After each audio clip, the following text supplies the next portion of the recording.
আজকে একজন ভদ্রমহিলা আমার সিকিউরিটি অফিসার এসে বলছেন যে জয়েন করতে এসেছেন, সিকিউরিটির সাথে দেখা করতে চান। ওনার হাতে একটা অ্যাপয়েন্টমেন্ট লেটার নিয়ে এসেছেন, সেটা আমাকে দেখালেন। ওটা আমার দেখে ফেক মনে হলো। ফেক একটা কি সিএফএস বা এরকম কিছু একটা সংস্থা আছে। হ্যাঁ, ওরকম একটা কিছু সংস্থা, তারা 2023 সালে একটা অ্যাপয়েন্টমেন্ট লেটার ওকে ইস্যু করেছিল ঘাটাল হসপিটালে রিসেপশনিস্ট হিসেবে মাসিক 15,000 টাকায় জয়েন করে।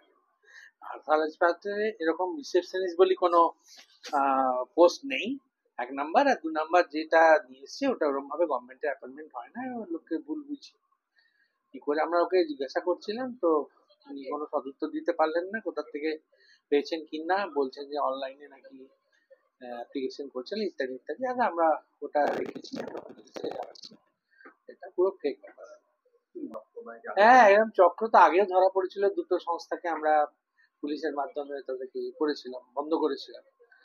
তো সেরকমই এরকম একটা আরো সংস্থা কাজ করছে, যারা মানুষের কাছ থেকে, গরিব মানুষকে ভুল বুঝিয়ে টাকা তুলছে চাকরি দেওয়ার নাম করে। আমাদের একটাই অনুরোধ, যেটা যে কোনো উপায়ে বন্ধ করতে হবে, সাধারণ মানুষ যাতে না প্রতারিত হয়, গরিব মানুষ প্রতারিত যাতে না হয়। এবং আমাদের অফিসের নাম করে এগুলো যে যারা করছে তাদের আইন অনুযায়ী যা শাস্তি হওয়া দরকার সেটা